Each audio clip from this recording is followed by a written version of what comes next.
The mycotoxin threat is a real problem for poultry producers in Asia. Increasingly, the problem is getting more complex with the prevalence of multiple mycotoxin challenges.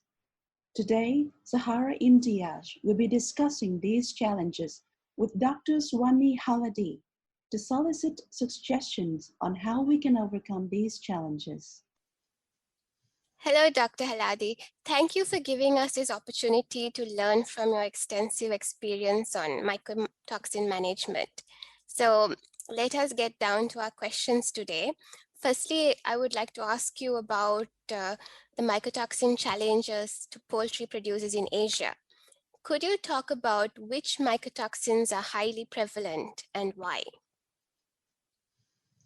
Sure, Zara. Thank you so much for the opportunity to Asian Poultry and as well as you for organizing this. Yes, today there are more than 600 mycotoxins that have been discovered. So it is a major challenge all over the world. It's no country that is immune to this challenge today. And based on the research, however, there is no research available on all the 600 mycotoxins, particularly in terms of its negative effects on poultry or any other animals as well. So in order of the in decreasing order of sensitivity, that means the one I'm going to mention will have the highest toxicity to poultry. There are 6 mycotoxins I'm going to talk about. One is called ochratoxins, the most toxic. Tetrodotoxin, the second most toxic to the poultry, aflatoxins being third, and then followed by deoxynivalenol, or people call it as DON, fumonisin, and zearalenone are the 6 mycotoxins. There is a lot of research available on these 6 mycotoxins. There are quite a few emerging mycotoxins. That is a term which is used commonly in Europe today. There are some mycotoxins which are actually being detected regularly in raw materials and feeds, but actually it's not considered as a routine analysis procedure by the feed mills or even by the laboratories. So those include, if I can say just 2 of those I want to mention, is called moniliformin, which is a toxin that is produced pretty much along with fumonisins in most cases.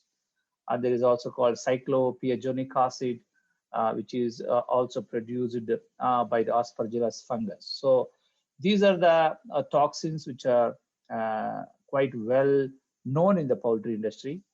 But the zearalenone one, which I want to again mention, that it's not toxic to poultry. Actually, it can tolerate very high levels of zearalenone.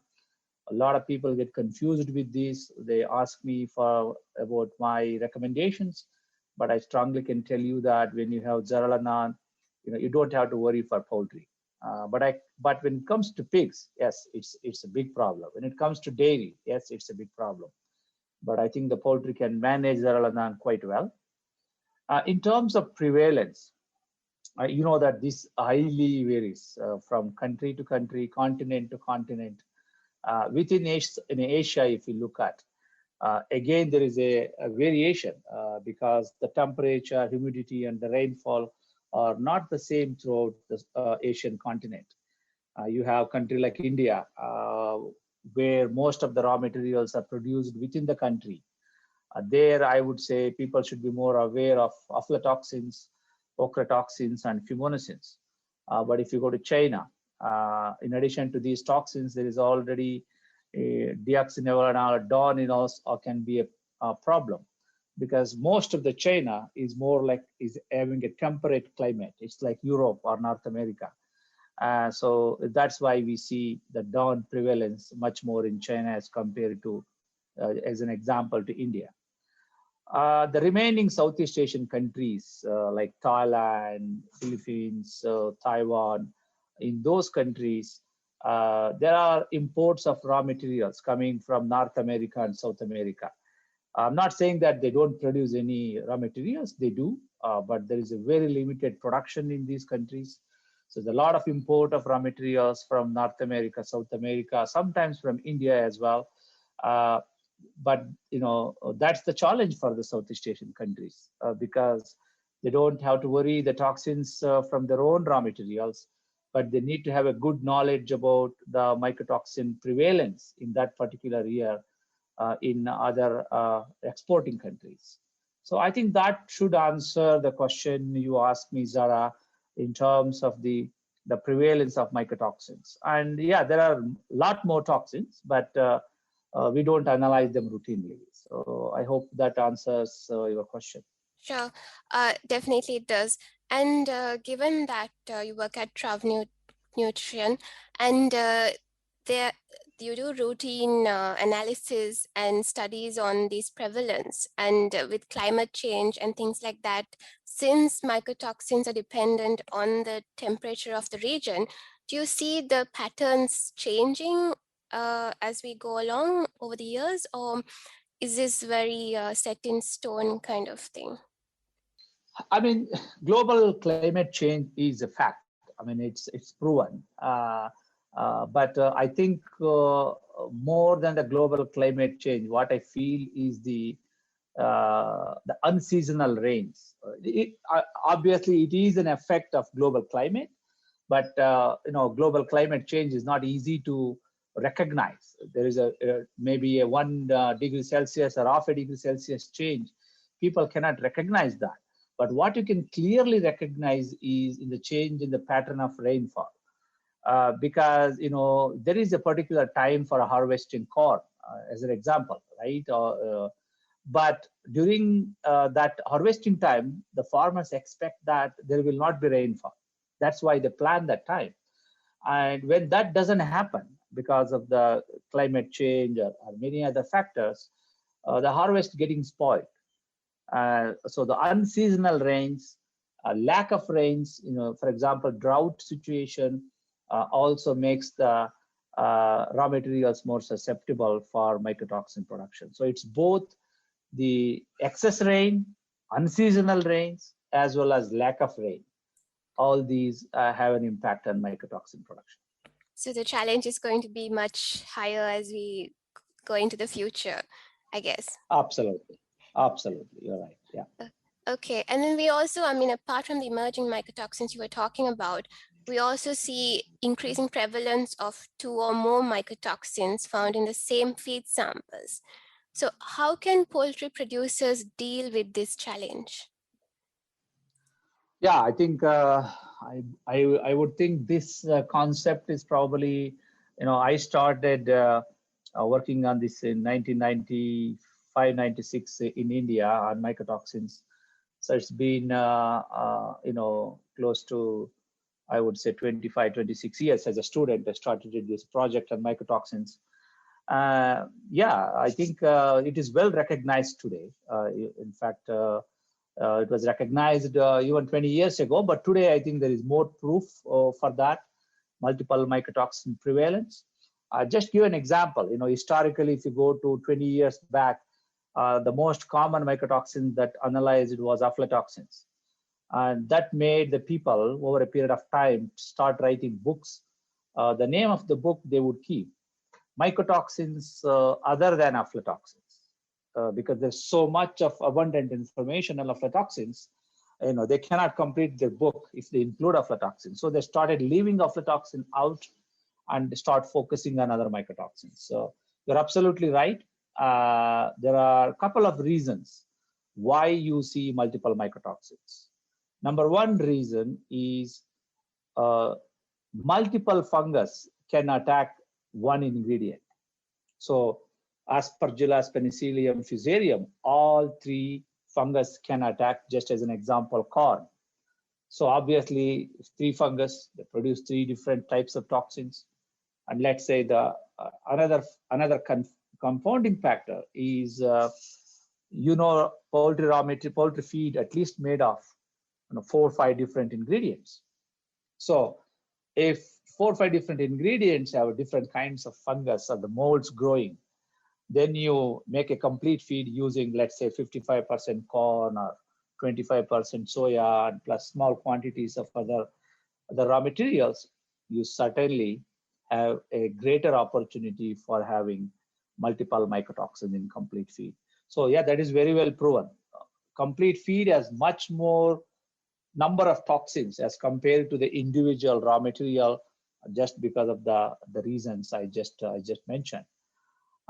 So yeah, obviously the management also becomes challenge, because you know now that let's say a poultry feed in India have a combination of aflatoxin and T2 toxin, and then definitely a good quality aflatoxin binder. A lot of industry uses that. It's not going to be enough. Then you need to look at, okay, the T2 toxin cause effect on the immune system. Maybe some immunomodulating compound they need to look at in addition to the toxin binder.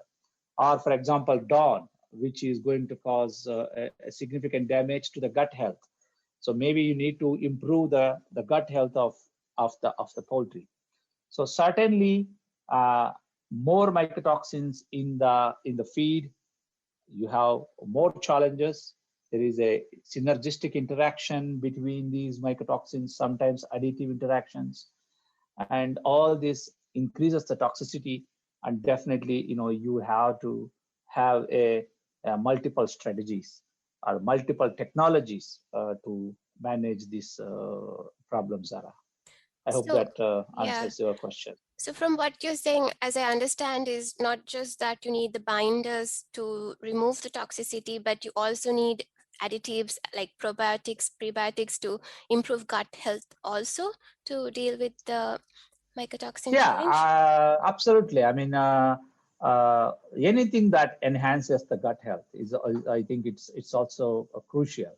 What we have done some research, Zara, is that also the mycotoxins damage the tight junction proteins. So the tight junction proteins are basically they're present between the intestinal villi, and if mycotoxins damage that intestinal tight junctions, then more mycotoxins and even bacteria can get into the blood circulation. So yes, any ingredient that can improve the tight junction integrity by producing more tight junction proteins, they will be helpful. If there is a challenge to the microflora, maybe adding a beneficial bacteria can help. So it's a multiple approach that helps in mycotoxin management. Okay, because usually one assumes that once you put in a binder, then you have to you forget about it. Okay, the mycotoxins dealt with. You don't think of the secondary challenges usually. Just for the ease of understanding, Zara, what they have called it as a mycotoxin binder.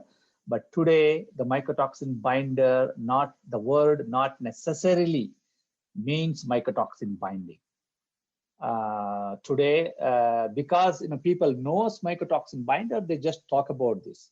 So maybe going forward, mycotoxin mitigation products, mycotoxin management products, probably a better terminology than the mycotoxin binder. Because as you said, mycotoxin binding itself is not good enough. So maybe the name is also a bit misleading. So mycotoxin mitigation product or mycotoxin management product, which includes a combination of binder or organic acids, or immune modulating compounds, would help in managing the mycotoxin. And I think that's quite commonly used today in the industry. Okay, thank you, doctor. And we come to another challenge, which is masked mycotoxins. Why is this important and how can we prevent it? Well, this is a big topic. Honestly, Zara, probably we need another podcast on this itself. But just to brief you, masked mycotoxins, they are not only challenging to poultry. I know we are talking about poultry today, but or other animals, in fact, including humans, we are exposed to these masked mycotoxins. Because of the human health implications, there's millions of dollars, if not billions at this stage, as poured into this subject. Understanding, let's say there is one fusarium fungus infecting the corn, and let's say it produces DON, for example, deoxynivalenol. And the question now is, how much of this DON is in the free form.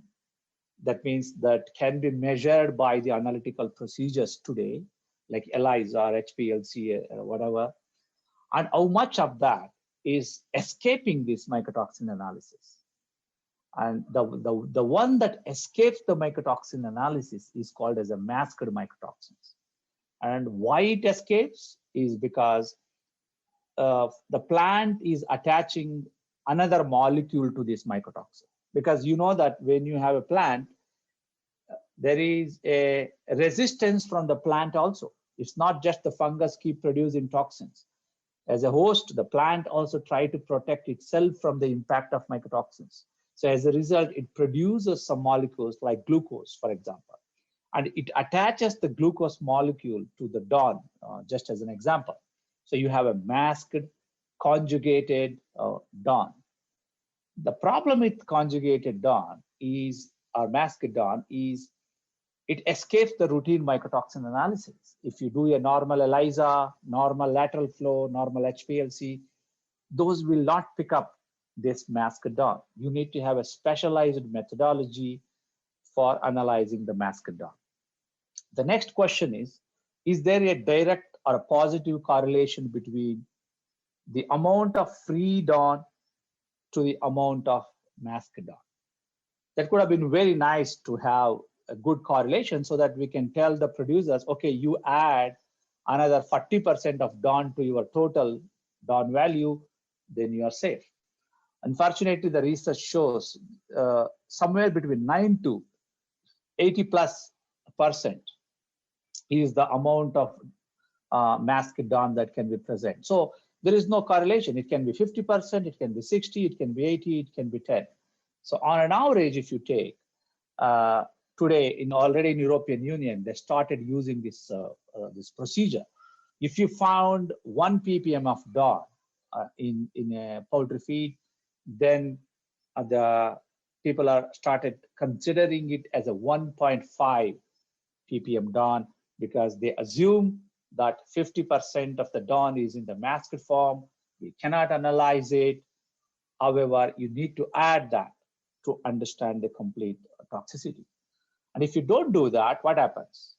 A farmer who thinks that his poultry feed is having 1 ppm DON is very happy because he thinks that is a safe level, just as an example.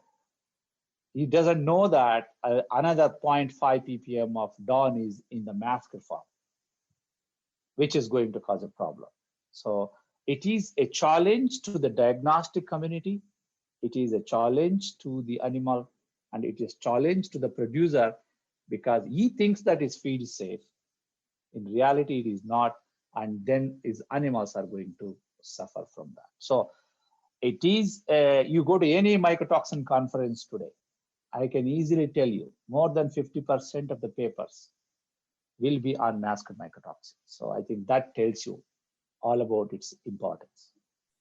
So when it comes to, I mean, in a farmer's perspective, when it comes to managing this, does he also have to double his dose of dealing with the mycotoxin? Since like, yeah, absolutely. I mean, yeah, in some cases, he has to double it, you're right. But in some cases, let me give another example. Let's say that, in Trau, for example, I have developed what we call as the practical guidance values, right? So my practical guidance value for DON in poultry is 450 ppb, right? So let's say that a farmer is analyzing his feed and he found 300 ppb. So what does it mean to the farmer? The farmer says, okay, Swami said 450, I have 300, I'm happy. Good. But Swami forgot to tell you that, 450 ppb is only a free form of DON. Another 150, the 300 ppb is only a free form of DON. Another 150 ppb can be present in the form of a masked DON, which is actually, once it gets into the animal body, it becomes a free DON and increases the mycotoxin toxicity. So in this case, Zara, it only make him aware of his problem. But in another case, as you said, if he is already having 450 ppb, which is the guidance value, plus if you add another 150 ppb, it will become 600 ppb. So if toxicity goes up, instead of using, say, half a kg of a toxin binder, you may have to use 750 grams or 1 kilo to manage that. So there are two aspects. One is increasing the dose. Another is actually realizing that there is a problem. So both applies depending upon where the toxin levels are in his feed. Okay, this brings us to the feed milling issue. What are the main areas of vulnerability for mycotoxins during the feed milling process? And what precautions should feed millers take to minimize contamination? Good question, excellent question. Maybe I will just put it a little bit differently because feed millers is good, but feed milling, I'm sure you also refer it to a feed mill at a farmer, because in many countries, even a small farmer with 10,000 chickens also will have his own feed mill. So it may be a feed mill at the farm level, it may be a feed mill at the integrator level, or at a commercial feed mill level. My answer applies to all of them because feed mill is a feed mill. It doesn't necessarily a commercial feed mill. The relevance is there here. So before coming to your point, just to have a better understanding, it's important to differentiate between field mycotoxins and the storage mycotoxins. The field mycotoxins are those mycotoxins that are produced by the molds or the fungus while the crop is on the field, still on the field, it's growing, silking stage, various different steps. So the fungus is already attacking them on the field and produce toxins. There is another set of mycotoxins, what we call storage mycotoxins, that are produced after harvesting the crops, maybe during the storage, maybe during the transportation of raw materials, or during the feed production, or during the storage of feed, and then the transportation of feeds to the farms, and also during the storage of the feed inside the farms, also critical. So what I call this as a HACCP, HACCP-like process. I conducted these in many countries around the world. What we call as the audit to the feed mills, understanding the critical control points within the feed mill, where the fungus, where the mycotoxins may be coming through. And we identify those critical points, and and with my experience, before actually looking at the feed mill, you should also know how to store the raw materials in the feed mills. It should be in a dry area where you store those, or if the humidity outside is also very high, then there is chances of the fungus growing.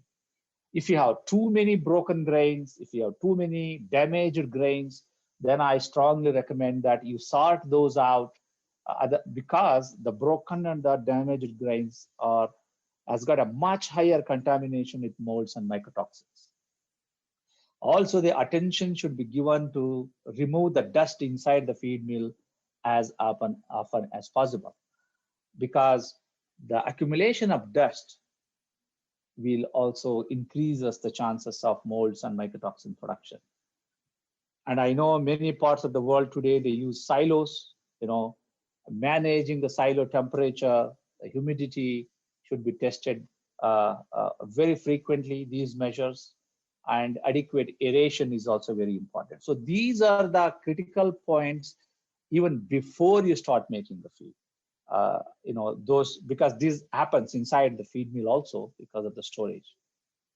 So when actually during the process of feed production, I'm sure the listeners know there is a step of grinding the raw materials, mixing the raw materials, making the pellets, cooling the pellets, and finally bagging or directly putting into the silos in some countries for taking to the various farms.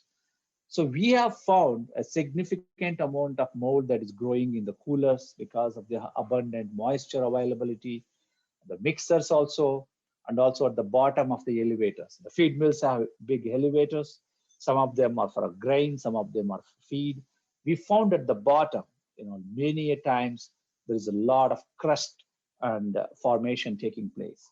And I would recommend at least once in a month or even more frequently to clean those areas is very critical. And also practically we also have to do what we call as the swab testing. Take the swabs from different parts of the feed mill, do the mold analysis, and if it is beyond 10 to the power of 3 or 4 CFU per gram, I think then you need to increase the amount of cleaning. The more frequent cleaning is also very critical. So yeah, I also recommend people at the feed mill level to use a good quality mold inhibitor to store their raw materials, and also sometimes in the feed if the feed is kept for a longer period of time. And yeah, as earlier mentioned, a good broad spectrum toxin binder will also help in the long run, because that's you need to add at the feed mill. I wouldn't recommend adding top dressing at the farm level. That should happen inside the feed mill for uniform distribution. So yeah, it's a big program, Zara. We call it as a HACCP program for mycotoxin management. And that's very critical to maintain the hygiene within the feed mill. And on the field, how do you ensure that the crops that you're buying itself is not that contaminated? I mean, what kind of tips can you offer? Well, if you look at the Asian market, unfortunately, maybe except Australia, New Zealand, the size of the grain producers, the farmers, is very less. I think people will have, I don't know, 10 acres, 30 acres, 40 acres of land where they grow their crops. Whereas Australia, probably Canada, countries like that, US, they have thousands of acres for a particular farmer. So in those countries, you can start doing some practical methods of reducing mold growth right on the field. But unfortunately, in Asia, you can't do much. Maybe people using the what I would say the application of fungicides.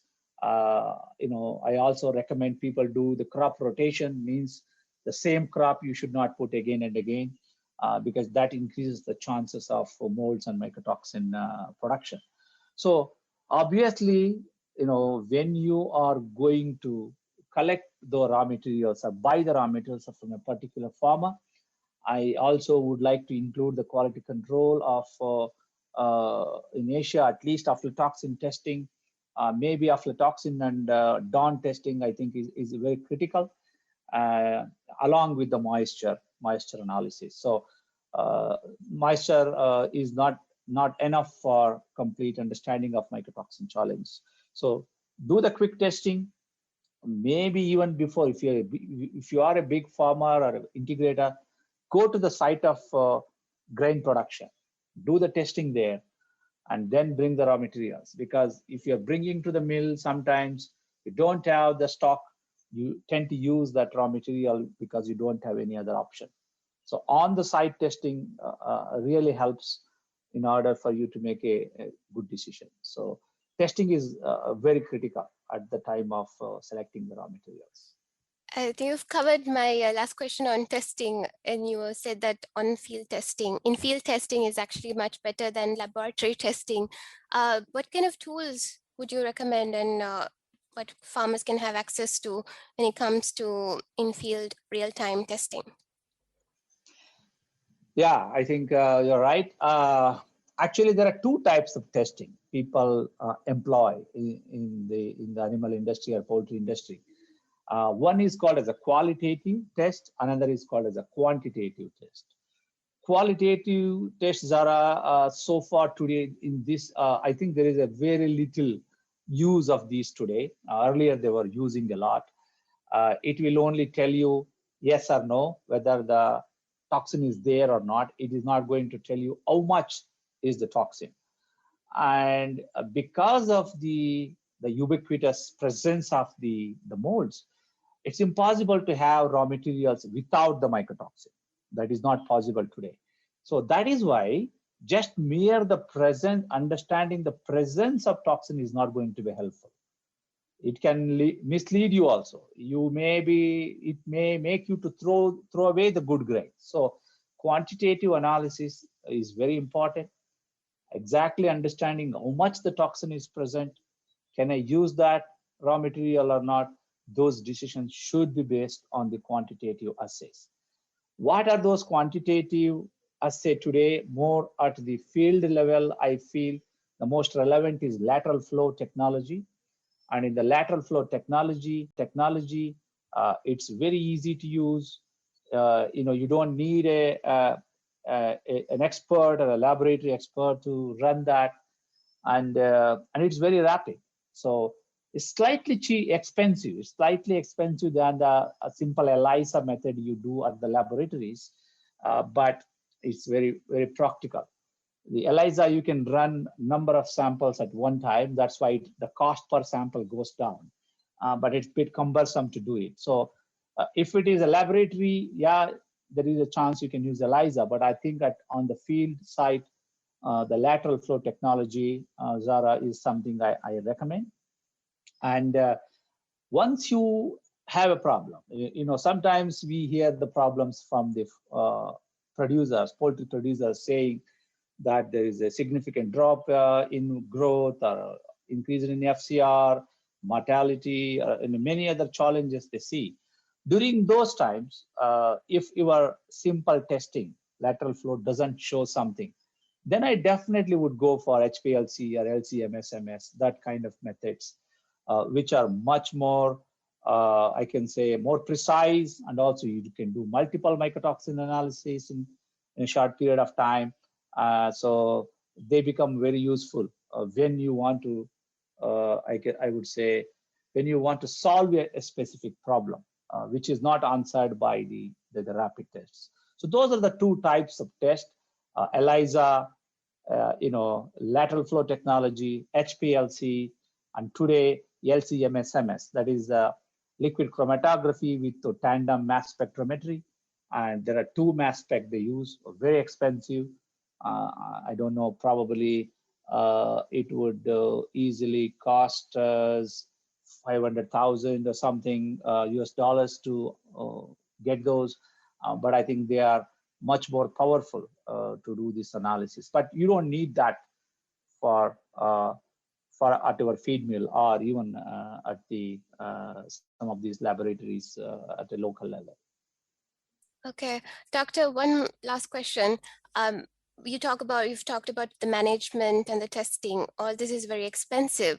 So if a farmer or feed miller was to ask you, why should I invest in this? What kind of cost savings will I get?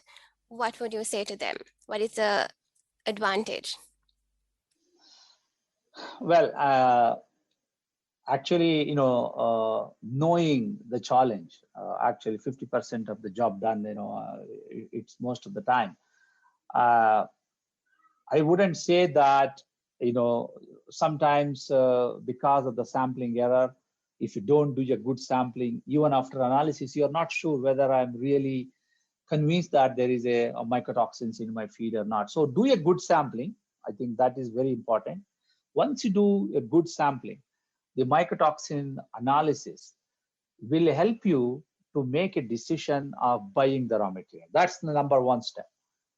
Because on what basis are you going to buy this raw material from a particular supplier?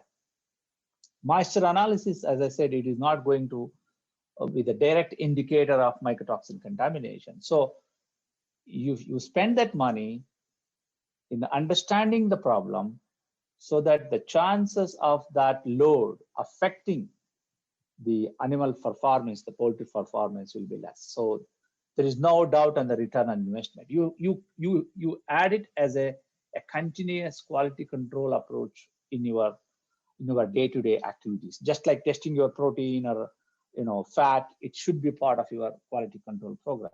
Because whatever the good nutrients you provide, if you have mycotoxins, then the bird is not going to digest them. They're not going to absorb them.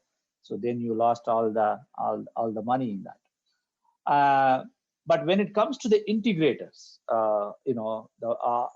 the feed production people, the integrators are the one ultimately the poultry are going to be affected, because the performance of his birds are affected.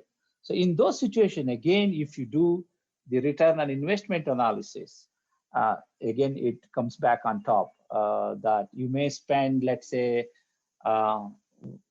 probably, in US dollars, you may spend about maybe $1,500 or $2,000 so in a month for a 5,000 to 10,000 metric tons per month production. But I am sure you're going to save not $1,500. You'll save $10,000 or $15,000 by lowering the impact on the bird. So I think it should be part of the quality control program, and return on investment is always there. Okay, thank you, Dr. Haladi, for joining us today in our podcast and giving us valuable insights into this. Welcome, Zara. Welcome, and also thank you for you and Asian Poultry. And I hope the information is useful, and wish you guys all the best. I hope you found our podcast informative. And as Dr. Haladi said, it is better to invest now in the prevention and understanding of the mycotoxin threat than suffer its ill effects later. Thank you for listening to us at Asian Agribees Podcasts. Don't forget to subscribe to this channel on Spotify, Apple Music, or wherever you get your podcast to keep up to date on the latest happenings in the animal protein industry in Asia.